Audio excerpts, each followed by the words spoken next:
welcome to the Retirement Wealth Podcast. We're thrilled to have you join us for this episode. Absolutely, Emily. Today we're diving into something really important for anyone planning for retirement. Right? It's all about how to rebalance your retirement portfolio. That's right. After all those years of saving and investing, it's crucial to keep your portfolio aligned with your goals as you transition into retirement. Exactly. So we'll talk about what rebalancing really means, why it's so important, and how you can do it effectively. And we'll also touch on some common mistakes people make when they think about rebalancing, so you can avoid them and make the most of your retirement funds. Plus, we'll share some tips on how often you should be looking at your portfolio and what factors might influence those decisions. Yeah, and it's not just about numbers, it's about peace of mind too, right? Absolutely. You want to feel secure in your investments as you enjoy your retirement. So let's jump right in. Great. First off, David, can you break down what rebalancing a portfolio really entails? So, Emily, with everything going on in the economy right now, the market volatility, inflation, it really makes the idea of rebalancing a retirement portfolio even more pressing. Absolutely, David. It's like we've seen a lot of changes over the last couple of years, and that can really shake up someone's retirement timeline, right? Exactly. I mean, think about it.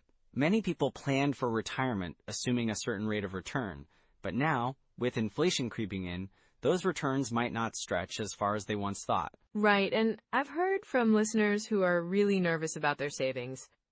They're worried that their money won't last as long as they need it to, especially with rising healthcare costs. Yeah, healthcare is a huge factor. The average couple retiring today can expect to spend over $300,000 on healthcare costs alone throughout retirement. It's a staggering number, and it's often overlooked in the planning process. So true. And then there's the emotional side of things, too. I think a lot of people feel this weight, this anxiety about their financial security. It's like, how do you enjoy retirement if you're constantly worried about your finances? That's a great point. I had a client, let's call her Mary. She was approaching retirement and had most of her savings in stocks. When the market took a dip, she panicked. It wasn't just about the money. It was about her peace of mind. She had to reassess everything. Yeah, that makes sense. And I imagine that's where rebalancing comes into play, to help manage that kind of anxiety, right? Exactly. Rebalancing isn't just a technical strategy. It's about aligning your investments with your risk tolerance. If you're nearing retirement, you might want to shift some of those stocks into more stable assets.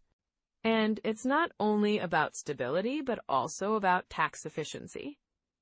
With changes in tax laws, people need to be more strategic about withdrawals, especially when it comes to Social Security benefits and retirement accounts. For sure, Emily. I had another client, Tom, who was thinking about taking his Social Security early. But after reviewing his portfolio and tax implications, we realized it would be better for him to wait a few years. That way, he could maximize his benefits and also keep his investments growing. Wow, that's such a smart move. It's like every decision impacts everything else in your financial plan. And with the current economic trends, it's vital to stay proactive. Right. The market's unpredictable, and so many retirees and pre-retirees are realizing they need to be more hands-on with their investments. A well-balanced portfolio can help cushion against those economic shocks. I think a lot of people might feel overwhelmed by all this. They hear rebalance and think it's complicated, but it doesn't have to be, does it? Not at all. It can be as simple as evaluating your asset allocation and adjusting as needed. For example, if you've been primarily in equities and the market goes through a downturn, it might be time to shift some of that into bonds or other income-generating assets. That's a great way to think of it. And, like you said earlier, it's not just about the numbers. It's about making sure you feel secure in your decisions. Exactly. And, many people are also thinking about legacy planning right now. They want to ensure that their loved ones are taken care of after they're gone. That's so important. I've heard stories of retirees who, after they've passed, their families face a mess because the financial planning wasn't solid. It's like they want to leave a legacy, not a burden. Yes, and rebalancing can play a role in that too. Keeping your portfolio in line with your goals ensures that you're not only providing for yourself, but also for your beneficiaries. And with the tax implications of passing on assets, it's really crucial to get ahead of that. I think a lot of people don't realize how much planning goes into it. Absolutely. And with the changes in tax laws, it's important to stay informed.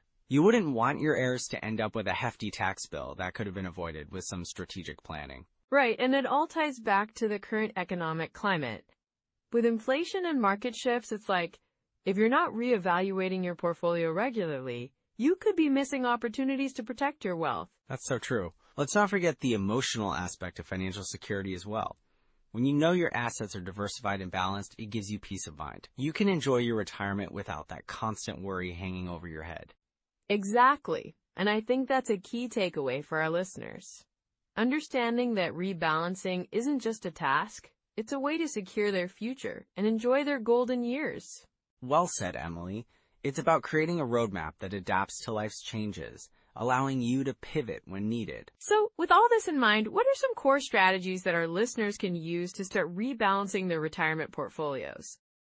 So, Emily, when it comes to rebalancing your retirement portfolio, one of the key strategies is really about understanding your asset allocation. Right, and that means how much you have in stocks versus bonds, and maybe some other investments like real estate or annuities, right? Exactly. A common rule of thumb is the 70-30 portfolio. 70% in stocks and 30% in bonds. This can be a good mix for many people, especially if you're still a few years away from retirement.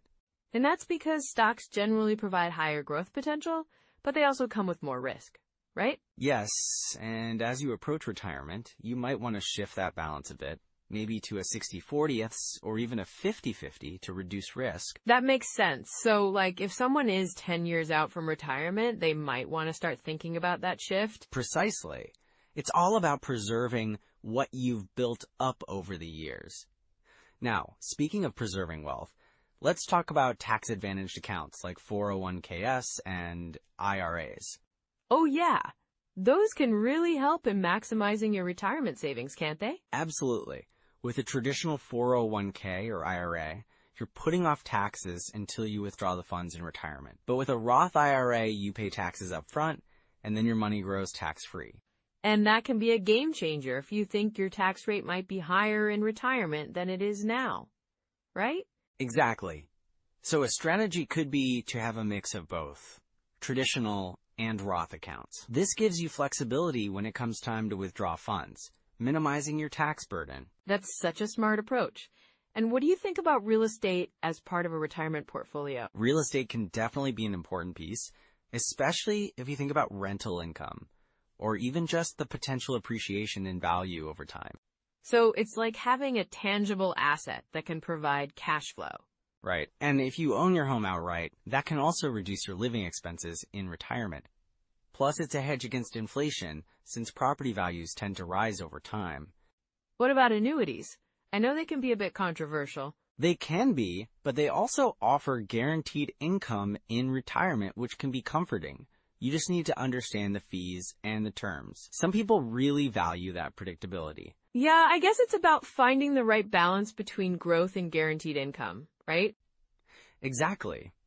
And then there's Social Security optimization. Knowing how and when to take your benefits can significantly impact your retirement income. For sure. I've heard a lot about the break-even age. Can you explain that a bit? Sure. The break-even age is when the total benefits you receive from delaying Social Security surpass the amount you would have received if you'd taken it early. If you delay, you get a higher monthly benefit, but you need to live long enough to make that work in your favor. So it's really a personal decision depending on your health and financial situation. Exactly. And it's important to consider your overall withdrawal strategy too. Like the 4% rule, right? Yes. The 4% rule suggests that you can withdraw 4% of your retirement savings each year without running out of money for at least 30 years. So if someone has $1 million saved, they could potentially withdraw $40,000 a year? Correct. But keep in mind, this is just a guideline. Market conditions, your personal expenses, and longevity all play a big role. And that's why some people also look at the bucket strategy, right? Right. The bucket strategy involves dividing your assets into different buckets based on when you'll need the money. For example, you might have a bucket for immediate needs with cash or bonds, and another bucket for long-term growth with stocks. That sounds like a great way to manage risk and ensure you have access to funds when you need them. Yeah, it helps to minimize the risk of having to sell investments at a loss during a market downturn. Speaking of which, it's crucial to regularly review and rebalance your portfolio. Absolutely. As market conditions change, your asset allocation can drift away from your target. It's good practice to check in at least annually, and more often if there's a major market shift. And rebalancing can help maintain your desired risk level, right? Yes, it keeps you in line with your investment strategy. If stocks have performed really well, you might need to sell some to buy bonds, maintaining that balance. And that also relates to diversification, doesn't it? Definitely. Diversifying across different asset classes can help mitigate risk. If one area underperforms, others may still do well, which helps stabilize your overall portfolio. It's like not putting all your eggs in one basket. Exactly. And let's not forget about tax savings techniques, like tax loss harvesting. Oh, I've heard of that. It's when you sell investments that are underperforming to offset capital gains, right? Yes, it can help reduce your tax bill, but you want to be careful about the wash sale rule, which disallows claiming a loss if you buy the same security again within 30 days. So it sounds like there are a lot of moving parts to consider. There really are, and it's essential to have a strategy that fits your unique situation. And, of course, there are common pitfalls that people should be aware of. Right. It's easy to get sidetracked or make decisions based on emotions rather than a solid plan. Definitely something to dive into next. So, Emily, one of the most common pitfalls I see in retirement planning is something called the sequence of returns risk. It's not just a fancy term. It's a real issue that can impact retirees significantly. Sequence of returns risk. That sounds a bit technical. What does that really mean for someone who's retired? Well, it's all about the order in which investment returns occur. If you experience poor returns early on in retirement, it can really affect your portfolio's longevity. For example, let's say someone retires, and right off the bat, they face a market downturn. If they're withdrawing from their investments during that time, they're essentially locking in those losses. Oh wow, so it's like compound interest working against you, right? Exactly. Imagine you have a portfolio of, say, $1 million. If you start withdrawing funds during a downturn, you might have to sell off more shares at a loss, which can deplete your resources faster than you planned. Have you seen this happen in real life? Absolutely. I worked with a few years ago, let's call them John and Lisa. They retired right before the 2008 financial crisis. They had a solid plan, but they hadn't considered the impact of market volatility during their initial years of retirement. They ended up having to readjust their lifestyle significantly because their portfolio was hit hard right out of the gate. That's tough. So what can someone do to mitigate that risk? A good strategy is to have a diversified portfolio and maintain an appropriate withdrawal rate. It can also be beneficial to have a cash reserve or a bond ladder set aside for the first few years of retirement, allowing your investments time to recover from any downturns. That makes sense. Now, another common mistake I hear about is people ignoring taxes when planning their withdrawals. Why is that such a big deal? Taxes can really sneak up on you, and not considering them can lead to some unpleasant surprises. If you're withdrawing from your traditional IRA or 401k, those distributions are taxable as ordinary income. If you're not planning for that, you might find yourself in a higher tax bracket than expected. Have you seen someone caught off guard by this? Oh, definitely. There was a retiree, let's call him Mike. He planned to withdraw a specific amount each year to cover his living expenses. What he didn't realize was that those withdrawals would push him into a higher tax bracket, which cut into his actual income. He had to adjust his withdrawals midway through the year, which wasn't ideal. That sounds stressful. How can folks avoid that mistake? It's all about planning ahead. Working with a tax professional or financial advisor who understands the nuances of retirement income can make a huge difference. They can help you strategize withdrawals in a way that minimizes your tax burden over time. Got it. Now, what about healthcare and longevity? I hear people sometimes underestimate those costs. Yes, that's a big one.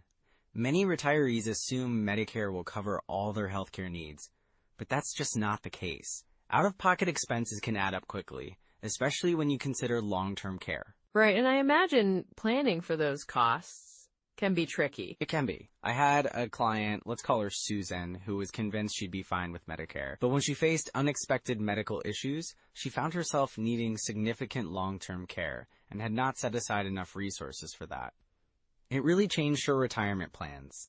So how can someone prepare for those potential healthcare costs? A solid approach would be to incorporate long-term care insurance into your retirement plan if it makes sense for your situation. Also, setting aside a dedicated fund for healthcare expenses can provide some peace of mind. That's really practical advice. Now let's talk about asset allocation. I've heard that poor asset allocation can derail retirement plans too. Definitely. Asset allocation is crucial. Many people think that once they retire, they should shift everything to conservative investments, but that can be a mistake. You still need a growth component to combat inflation. How do people usually get this wrong? I had a couple, let's call them Tom and Sarah, who were very risk averse. They moved almost all their investments into bonds as soon as they retired. While I understand the desire for safety, they ended up losing purchasing power over time, because their returns couldn't keep up with inflation. That's a tough lesson to learn. What would you recommend instead? A balanced approach is key. Maintaining a diversified portfolio with a mix of stocks, bonds, and other assets can help manage risk while still providing growth potential. Regularly reviewing and rebalancing that portfolio is also essential. Speaking of rebalancing, what about claiming Social Security too early? I know that can be a big decision. Absolutely. Claiming Social Security early can significantly reduce your benefits in the long run. It's tempting to take it at 62, but delaying can increase your monthly payout later. Have you seen anyone regret their decision on this front? Yes, a client named Rick claimed his benefits at 62 because he wanted to enjoy life now. He didn't consider that, by doing so, he was leaving a lot of money on the table. When he hit his 70s, he was wishing he had waited for those larger checks. So what should people think about before making that decision? It really comes down to individual circumstances, like health status, financial needs, and life expectancy. It can help to run various scenarios with a financial planner to see how different claiming strategies could affect your overall retirement income. That sounds very wise. So, if someone finds themselves in one of these pitfalls, what can they do to recover or avoid them in the first place? The most important thing is to stay proactive. Regular reviews of your financial plan, working with trusted advisors, and staying educated about your options can really help. Keeping an eye out for red flags, like spending more than you planned or feeling unsure about your investment strategy, can also be vital. Those are such helpful insights, David.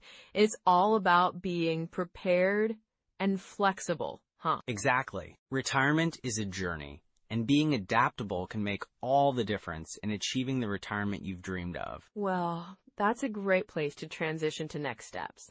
Let's dive into how listeners can take action on this advice. So now that we've talked about the importance of rebalancing your retirement portfolio, let's get into some practical steps that you can take right away. Yeah, actionable steps are key. What's the first thing folks should do, David? Well, a great starting point is to assess your current asset allocation. You can use tools available at many investment platforms like Vanguard, Fidelity, or Schwab. They all have retirement calculators. You simply input your current investments, and they'll show you how aligned you are with your goals. That's super helpful.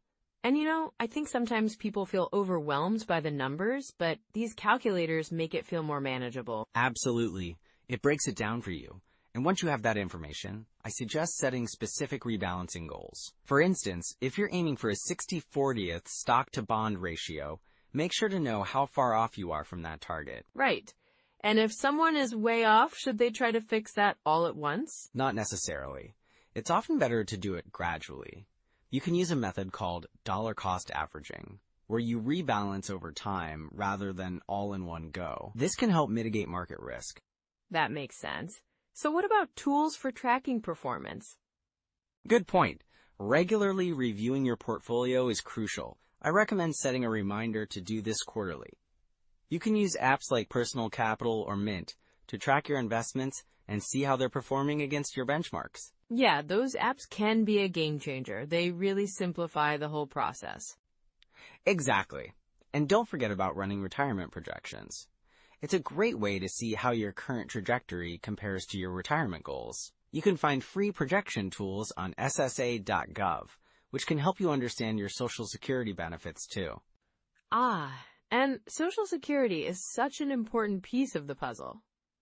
It's great that it's accessible online. Definitely. And while we're on the topic of resources, I'd recommend checking out some books and podcasts focused on retirement planning. For books, The Boglehead's Guide to Retirement Planning is a solid choice. I love that one. It's so practical and easy to digest. And for podcasts, The Retirement Answer Man is full of actionable insights.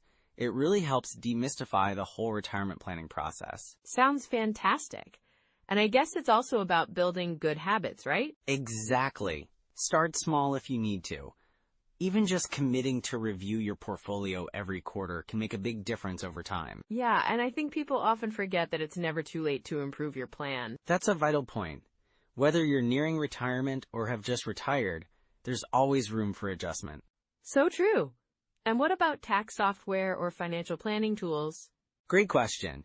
Tools like TurboTax or H&R Block can help you navigate tax implications of your retirement withdrawals. Also, consider consulting with a financial planner if you feel overwhelmed. They can provide personalized strategies. Right? Having that guidance can take a lot of stress off your shoulders. And remember, you don't have to do everything at once. Pick one or two of these steps to start with and build from there. That's encouraging. Small steps lead to big changes over time. Exactly. And as you continue these practices, you'll feel more confident in your retirement plan. The peace of mind is invaluable.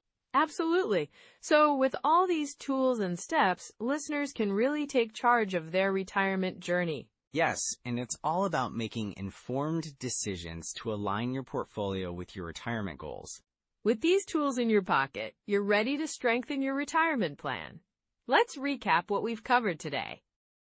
Well, Emily, as we wrap up, I think it's important to highlight a few key takeaways from our discussion on rebalancing a retirement portfolio. Absolutely, David. So first off, we talked about how rebalancing helps maintain your desired asset allocation, right? It's really about keeping your portfolio in line with your risk tolerance and financial goals. Exactly. And then we mentioned the importance of doing this regularly. It's not a one-time thing. Markets change, life changes, and so should your portfolio. Right. And let's not forget about the tax implications. Rebalancing can have tax consequences, so it's crucial to be strategic about when and how you do it. And, of course, the emotional side of things. Keeping a cool head and sticking to your plan can really save you from making hasty decisions during market fluctuations. So true, David. It's all about building and protecting that retirement wealth for the long haul. You want to enjoy your retirement without the stress of financial worries. Exactly. Remember, a well-thought-out approach to your portfolio can lead to a more secure and fulfilling retirement. And speaking of fulfilling, if you found value in today's episode, please like, subscribe, and comment with your biggest takeaway or any questions you might have. It really helps us reach more people who are planning for retirement or already in it. And don't forget to share this episode with someone who might benefit from it. We all know someone who could use a little guidance on their retirement journey. Next time, we'll dive into tax diversification strategy for retirement. It's such an important topic, and I can't wait to explore it with you, David. Me too, Emily. It's going to be a great discussion. All right, everyone. Thanks for tuning in today. We appreciate you spending your time with us. Take care, everyone. And we'll see you next time.